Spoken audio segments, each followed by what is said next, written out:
Hello friends, अगर आप भी कर रहे हैं सीए इंटरमीडिएट की तैयारी तो अनअकैडमी वॉरियर्स बैच एक बहुत ही ज्यादा यूजफुल बैच रहने वाला है आप लोगों के लिए। ये कॉम्प्रिहेंसिव बैच है, एक ही कोर्स के अंदर आपकी पूरी की पूरी प्रिपरेशन हो जाएगी। लिंक डिस्क्रिप्शन में है, आप लोग जाके अभी से एनरोल कर सकते हो।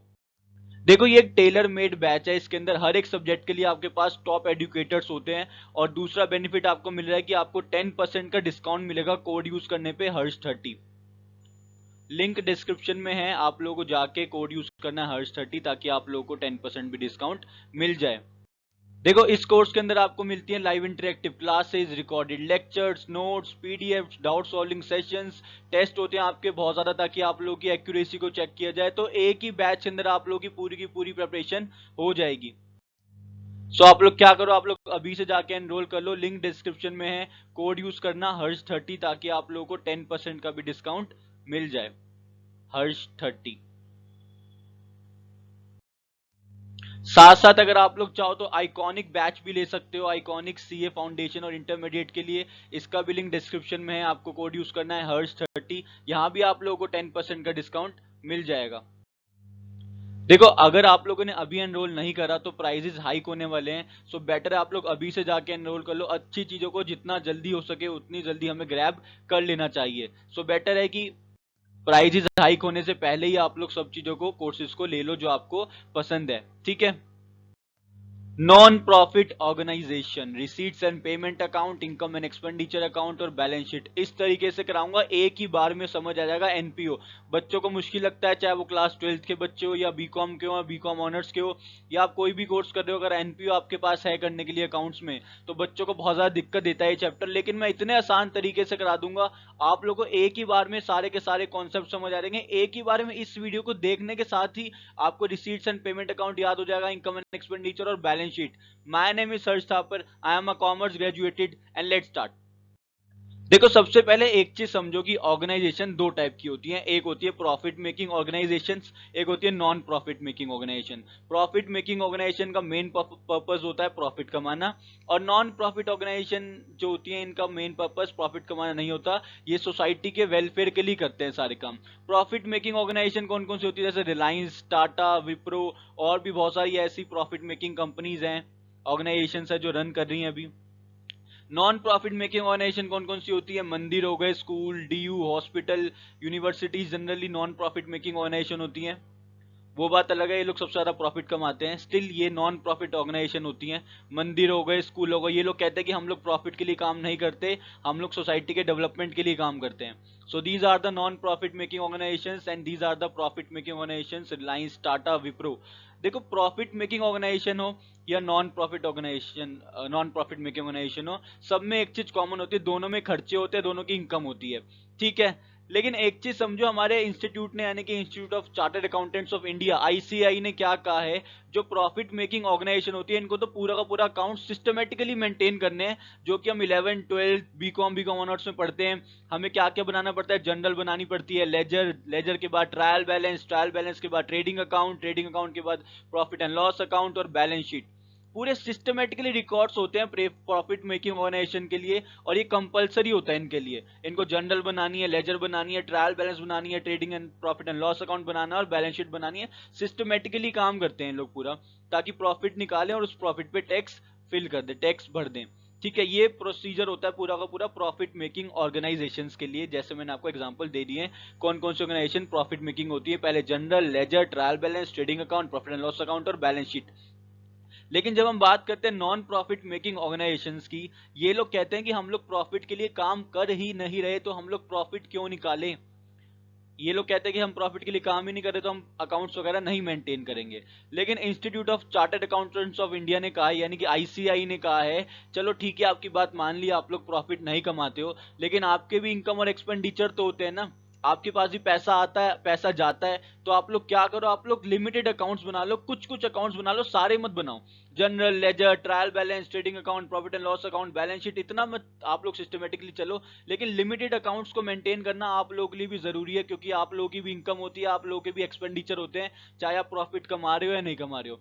तो लिमिटेड अकाउंट कौन कौन से इनको मेंटेन करने होते हैं, इनको मेंटेन करने होते हैं receipts and payment account, income and expenditure account और बैलेंस शीट। ठीक है।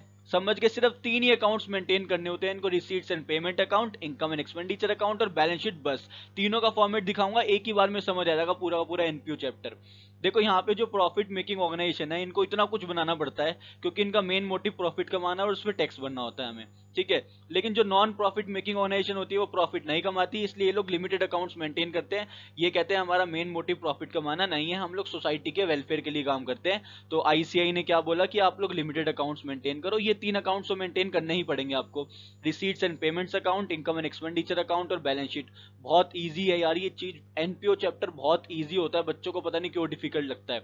देखो रिसीट्स एंड पेमेंट अकाउंट जो है ना, ये जो लोग सबसे पहले मेंटेन करते हैं, ये सिर्फ एक कैश बुक की तरह ही है। जो हम लोग बनाते थे ना कैश अकाउंट, कैश आ रहा है डेबिट साइड लिखो, कैश जा रहा है क्रेडिट साइड लिखो, बिल्कुल सेम वही चीज है। और जो हम लोग प्रॉफिट एंड लॉस अकाउंट बनाते हैं, ये लोग इनकम एंड एक्सपेंडिचर अकाउंट बनाते हैं, ठीक है। यहाँ पे इनकम एंड एक्सपेंडिचर अकाउंट बनाना है, वहां पे हम प्रॉफिट एंड लॉस अकाउंट बनाते थे। ये भी बिल्कुल सेम है, जैसे प्रॉफिट एंड लॉस अकाउंट बनाया था वैसे ही बनता है। कुछ कुछ चीजें मैं आपको दिखाता हूँ, और बैलेंस शीट तो लगभग सेम ही रहती है पूरी, ठीक है।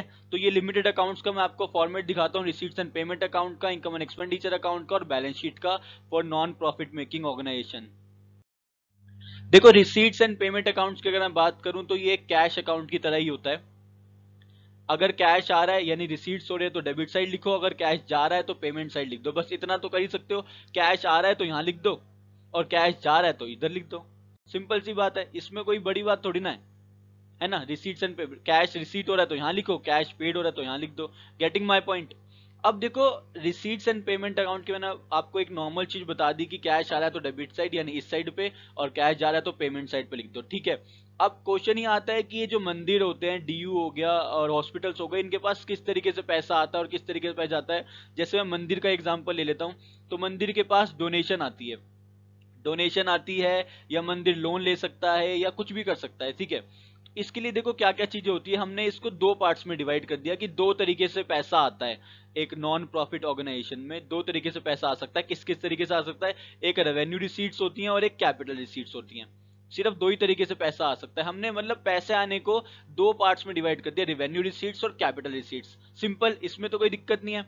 रेवेन्यू रिसीट्स क्या होती है? रेवेन्यू रिसीट्स वो होती हैं जो कि आपके नॉर्मल इनकम होती है एक तरीके से, जैसे रेंट रिसीव हो गया, कमीशन रिसीव हो गया, या डोनेशन हो गई, या कोई भी पर्टिकुलर अमाउंट आपके पास आ रहा है जो कि आपके रेगुलर है, तो आप लोग लिखोगे उसको रेवेन्यू रिसीट्स में। लेकिन कोई अमाउंट ऐसा है जो रेगुलर नहीं होता, आप लोग ज्यादातर नहीं करते हो, कभी कभी होता है, जैसे बैंक लोन, डिबेंचर्स या कहीं और से आपने लोन लिया, तो वो कैपिटल रिसीट्स में जाता है। तो रिसीट्स में सिर्फ 2 ही चीजें आती हैं, ये रेवेन्यू रिसीट्स और capital receipts. Getting my point. पैसा आएगा तो 2 पार्ट्स में डिवाइड कर दो, रेवेन्यू रिसीट्स और कैपिटल रिसीट्स में। रेवेन्यू रिसीट्स रेगुलर नेचर का होता है और capital receipts non regular nature का होता है। पेमेंट साइड की बात करते हैं तो पेमेंट साइड में भी 2 ही चीजें आती है, रेवेन्यू एक्सपेंडिचर और capital expenditure. Getting my point.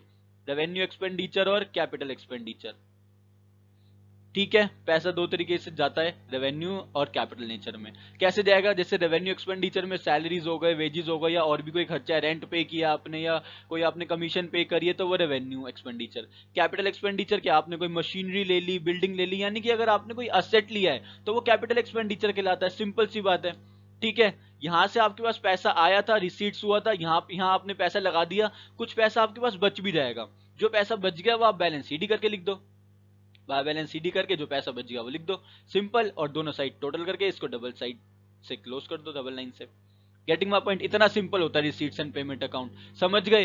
पैसा आया रिसीट, पैसा गया पेमेंट साइड पे। पैसा अगर रेवेन्यू नेचर का है तो रेवेन्यू रिसीट्स, कैपिटल नेचर का है तो कैपिटल रिसीट्स, दोनों मैंने आपको बता दिए हैं। हम लोग आगे चलते हैं हमारे इनकम एंड एक्सपेंडिचर अकाउंट की तरफ।